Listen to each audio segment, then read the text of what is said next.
I want to introduce our panel. Cidney Donahoo and her husband Pat are here with us today. They are both Davis Phinney ambassadors and on the board of directors for the Davis Phinney Foundation. And also we've got Pat Pete Huley and his daughter Krista Ingle are on also to share that communication dynamic. So it's really, really nice to meet you, Pete and Krista, and it's nice to see you, Cidney and Pat. Before we dive into the questions, I'd love for you to share a little bit about yourselves and why you joined us on the panel today to talk about communication. Why don't I have Cidney start us off? Okay, thank you, Kat. It's good to see you, and it's great to be here today. It's just it's always fun to get together with my DPF friends. Really, I just hope that whatever we are able to say today, that we're able to reach somebody who maybe is struggling in the area of communication. I think I was telling Pat, I said, communication is a dance, and sometimes we step on each other's feet. But the great thing is that you can always get back and start the dance again. So anyway, just hoping to reach some people and help lives. Great. Pat, do you have anything to add to that? Yes, good morning. I echo Cidney's response on the dance. Also reaching people here today. We're just thrilled to be a part of this group, and why are we here is because we were asked to be, and of course, if we're asked, the answer is always yes. And we're just excited to be able to be a part of this and to help any way we can. We do communicate. We do it. Everybody communicates every day. It's just a matter of how we go about doing it with our individuals with Parkinson's and so. Yeah. Pete, how about you? Welcome. Well, good morning and thank you. I'm here again because I was asked to be here, but I'm very much looking forward to the opportunity. I've never done anything like this before, and I very much look forward to talking about communication and trying to reach out to those with Parkinson's, because I think it's an excellent opportunity to do that. Great. And Krista? Hi, welcome. thank you. I'll echo what everyone else said. I'm here because I was asked, and of course I would say yes to anything with Davis Phinney Foundation. I also have a background as a speech and language pathologist. I don't practice anymore, but communication is kind of in my DNA, I guess. And I also happen to have several, just sort of randomly, several friends who are in the same position that I am, where a parent has been diagnosed with Parkinson's, and I've seen so many different communication dynamics. I don't know, I just thought it would be, it's clearly a relevant topic. Yeah, I think communication is relevant to everything, and particularly in the dance of chronic illness, as I'm gonna quote Cidney there. So Pat and Krista, maybe I'll have you start off here a little bit and share a little bit about how the two of you do the dance with one another in terms of communicating about progression of symptoms when you're noticing different things. Pete, do you bring it up? Krista, do you bring it up? Do you connect maybe before doctor's appointments, or how does that go? Well, I can start. Sure. Krista and I are a few miles apart, since she's in Colorado, I'm in North Carolina. So, in particular this past year, observation of changes has been tough to come by. Right. But I think I'm pretty open about communicating if something additional is going on with me, because I found that Krista and her sister Colleen are very quick to jump in with assistance and help and things which I may not have even thought about. So I try to bring up things when I think of them, but other than that, it's just kind of hit or miss. And are you comfortable if Krista asks you questions about it, or do you prefer to initiate the conversation? Oh, no, I'm very comfortable to be asked. In fact, when I was first diagnosed, Krista jumped in and said, well, you have to go LSVT training. And I'm saying, I didn't know what that was. So that was the beginning of learning for me. But yeah, she just would jump in. And later it was, if you're out here visiting, why don't you start boxing over at the corner boxing club? And I said, okay, I haven't tried that before. And so she's very active at jumping in. Krista, how is it for you being far away? Oh, that it is tough. It, Mhm. you know, we have a pretty good routine up until 2020 of getting back east, 3 or 4 times a year. We do check in, over the phone and whatnot pretty regularly, but with the pandemic, that sort of ability to have a physical, visual, emotional check-in has been kind of diminished. So it's been tricky.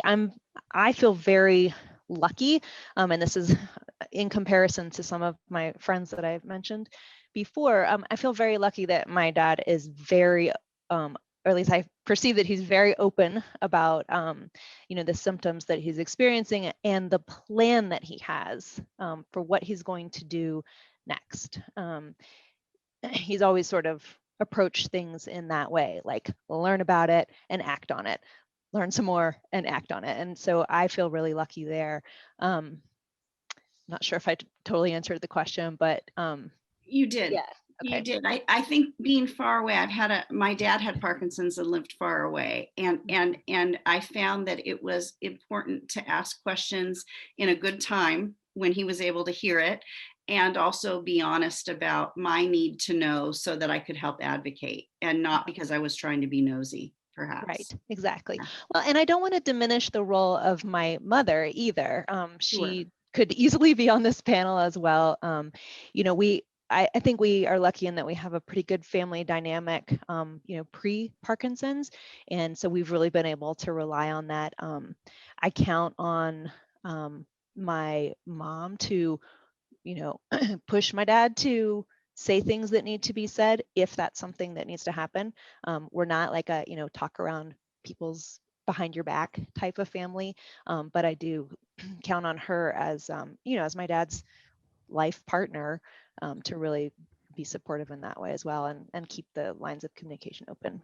So I think that's a really, really important point, that if you have a concern, either one of you, you're both able to voice that and directly deal with it head on, rather than talking around, getting information maybe from your mom rather than going straight to your dad.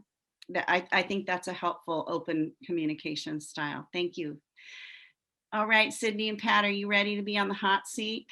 I'd like to hear about how you communicate about Cidney's Parkinson's over the years, and how you share those things with one another.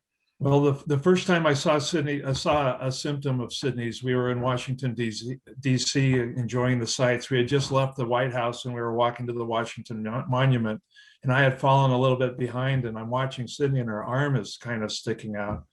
And I came up and asked her straight out, why are you walking funny? So that was my first experience doing that. I mean, as far as talking to her about something we didn't know about. That began a 4-year process of getting a diagnosis and moving forward to where we are today. Her diagnosis was in 2010. And so we've danced a lot. In fact, we probably danced a little bit yesterday. But this morning, but I knowing Cidney, sometimes I have to hold back and observe and look at what, any progressions and things like that, questions that I might come up with. I need to be cognizant of her feelings, because like so many of our people with Parkinson's, especially as we get older, we get more set and we get a little bit stubborn, and that's okay. But we, as a care partner, we want to be able to express what we're seeing and how we can help. And sometimes we have to step back a little bit and watch and observe, and then at the right time be able to, at the right time, meaning that you've set aside some time to talk about what's going on. For instance, we talked about this yesterday. I'm concerned about how Cidney is getting up off of the couch or out of bed, things like that these days. There's more, and my question to her is it a Parkinson's or is it something else?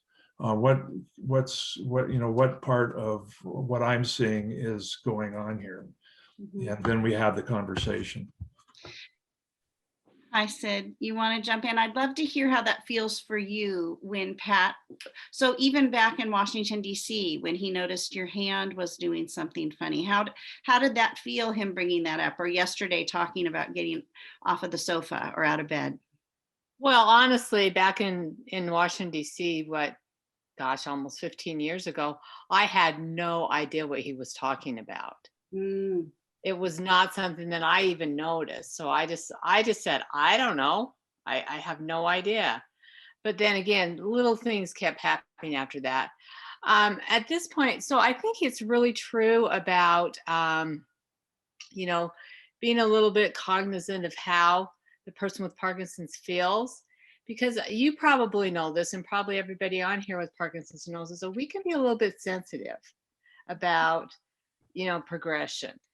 And if it's something major, then we may be in a little bit of a denial, and we may snap back if we are not listened to in a more of an empathetic way. So yeah, and he's mentioned me getting off the couch before, and initially, and I'm like, well, it's because I have this groin muscle problem, and that's probably has more to do with it than anything. But being able to for him to take the time and be empathetic and think about when to bring it up, not rather than just say, why are you having such problems getting off the couch? Right in the moment. I know for me, so I've been married for 31 years to my wonderful partner, Ken. And in the moment when I'm having trouble getting off the couch is not the time I want to talk about why I'm having trouble getting off the couch. So I think picking timing, perhaps when you're living in the same house with one another, like maybe over a nice dinner where everybody's emotions are kind of level, but not in the midst of frustration. Cidney, would you agree with that? That, like you said, trying to be empathetic, but also timing, right? The dance is about timing. Oh, yeah, definitely. It is definitely about timing. And do you set aside time before your like appointments with neurologists? This is a question for all our panelists. Do you try to check in with one another before certain times about things and set aside a little bit of time to dialogue it, like before you're checking in with your doc, maybe? I just yeah, froze. Ooh, go ahead, Sid. yeah, we've done that. And honestly, when I was first diagnosed, I would go to the doctor by myself. Pat was, well, he still works, but he was working, and I was, I was pretty mobile, and I'm still mobile enough. But we decided several years ago that regardless of how I feel, he's going to go to the appointments with me. Yeah. Is that helpful for you, Pat, to hear the information at the appointment also? It's twofold. Actually, there's questions that we've talked about that she'll forget to talk about with the doctor. And so with being there, I'm able to ask, and then I may ask other things that I've been thinking about as well. Mm-hmm. And so we'll generally talk on the way, we'll talk the day before. We want to make sure that we have our ducks in a row. Mm-hmm.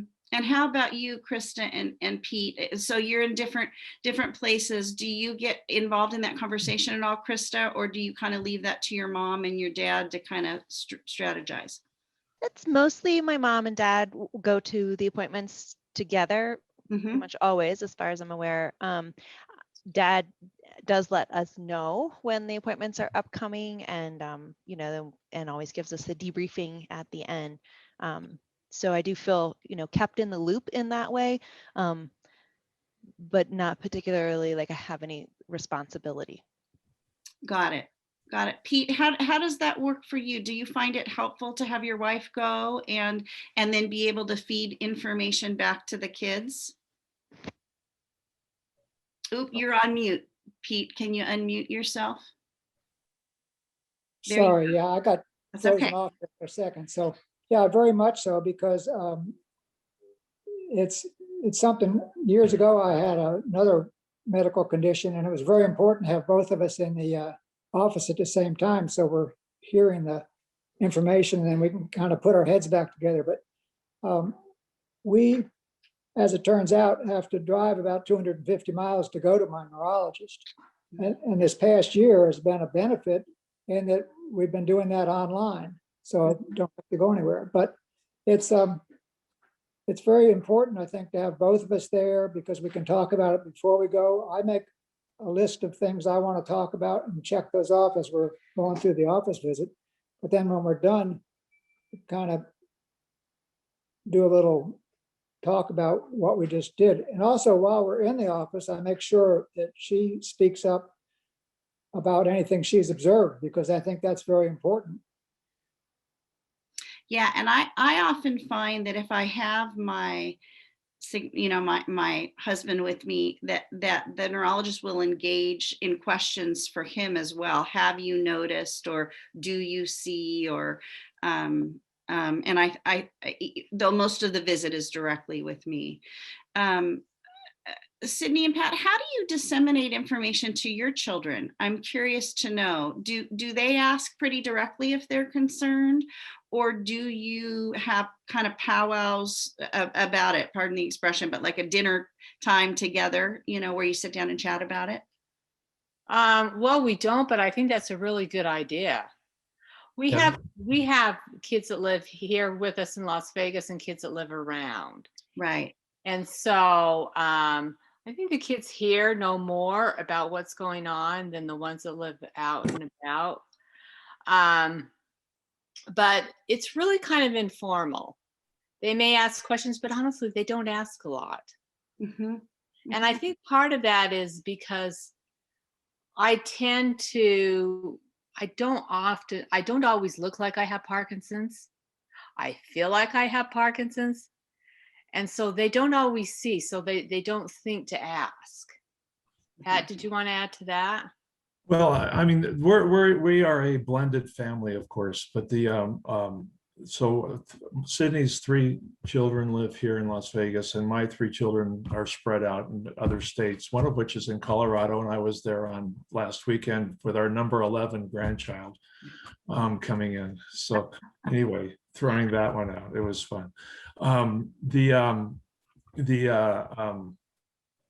But the thing is that, Cidney doesn't look like it. So, but they know that she has it. So our kids outside of the area will ask how she's doing. And when it Will comes they up, ask you, or do they ask Cidney? well, it depends on who's talking to them. Fair enough.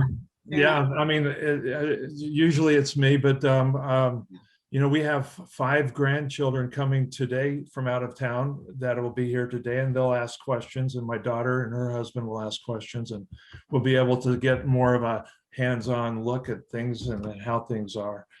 But go ahead.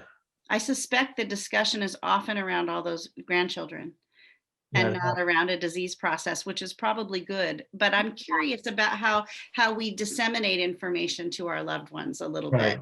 It's the biggest challenge that I find that I have with it is disseminating it to my family, my mom, my brothers, my siblings, and so forth. I mean, it's been an interesting road since the beginning. My mom's been very supportive, but I don't think she fully understands what it all means, because again, Cidney looks fine. We ride our bikes, we ride a tandem across Iowa every year, except for maybe not this year, I hear. And we do all sorts of things together here in the area, and we participate as much as we can. So you're doing those things, people don't really see what's going on, but it's like what's going on inside of her.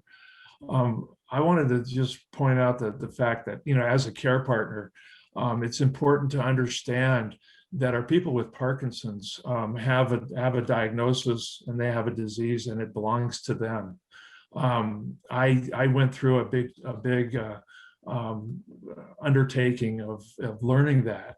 It took me a few years because I always want to fix things, and I couldn't fix Cidney and her diagnosis. I just made it worse because it adds that stress level of stress and things. And so when so going out to care partners, sometimes we need to get a little bit of help. Sometimes we need to communicate to others what's going on with us. And as well as our people with Parkinson's need to communicate maybe sometimes with others, meaning a counselor or something, so a trusted person that can give us an insight and to help in that communication process. And having done that and having gone through that process over a number of years, and to where we are today has been just tremendous amount of growth for both of us, mainly for me, but I'm watching Cidney talk and I'm going, oh my gosh, how did she get so good at this? Well, and Pat, you bring up a really good point. I'd like to hear too how you choose, Cidney, how do you choose to communicate about the disease process to people who don't know what Parkinson's is? This is a good opportunity to share with our community how they might share that information. I think it depends on who you're talking to, whether it's somebody close, whether it's somebody in passing, whether, it depends on your relationship with them. I'm going to give as much information as I can that is comfortable and applicable. So for somebody in passing, or just maybe there's something happened that, well, I have Parkinson's and that's why whatever happened. My hand's shaking. Yeah. When I'm reaching for I was getting a suitcase out somewhere the other day and I had a shaky hand. I just said, please excuse me, I've got Parkinson's disease. This is going to take me a minute. Yeah. And I always try and say that in not oh, I have Parkinson's disease, because just in a matter of fact way. Right. With friends, there's so many intricacies of Parkinson's. You have to kind of pick and choose what is important for that person. More for, friends, I may have to explain to them that sometimes I have a hard time finding my words. If I'm really tired, don't ask me to explain a whole lot of things. I'm not going to be a big part of the conversation. To closer family members, I'm going to explain to them more of the intricacies. I'm having some dyskinesia issues, or whatever. So I just think it really depends on who you're talking to. Sure. And Yeah. I agree, Cidney. I think that's really true. Pete, how do you handle that in your life and in your day-to-day world? I know COVID has made us less out in the world, but how do you share it with others in your day-to-day? Well, there's a couple things that I want to throw in, and some of them have to do with mechanics.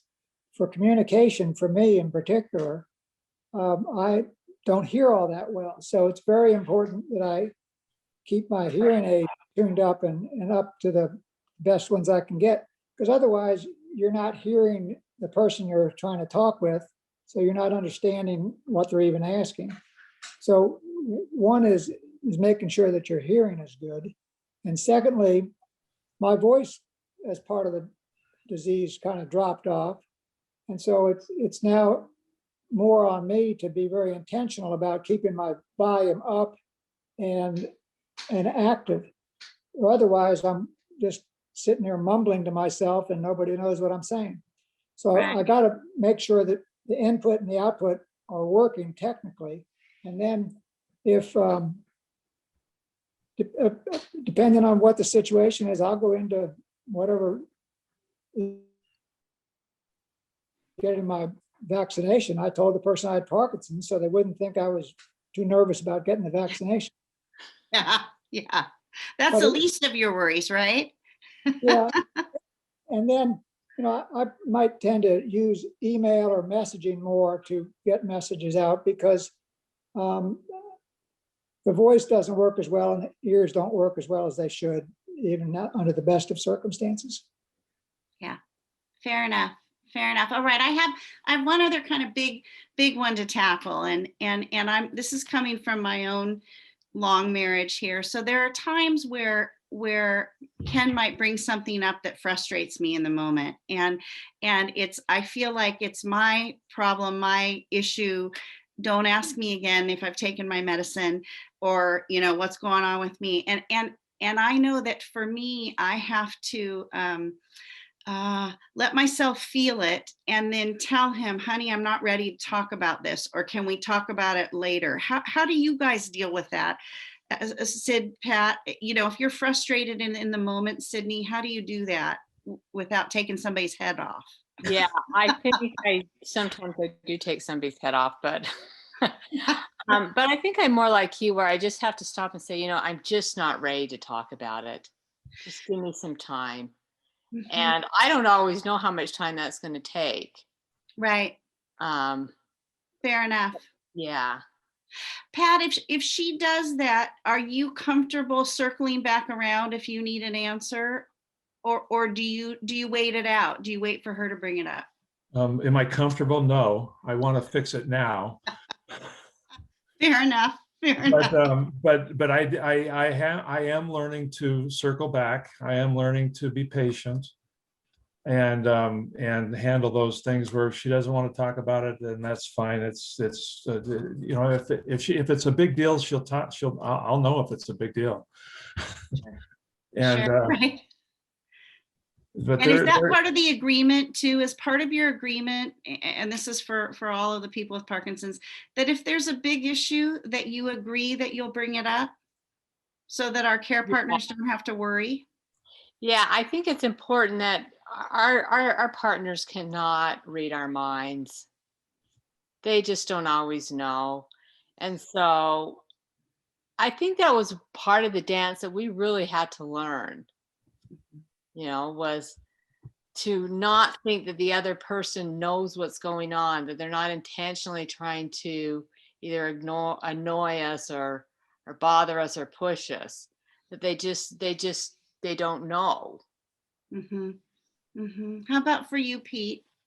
Well, I think that I always ask Tracy to tell me if I'm dragging my feet, if I'm not standing up well. We've got some little code words that we use to get me to get my posture right. And if I'm not speaking loud enough, I hear then too that you need to bring the volume up.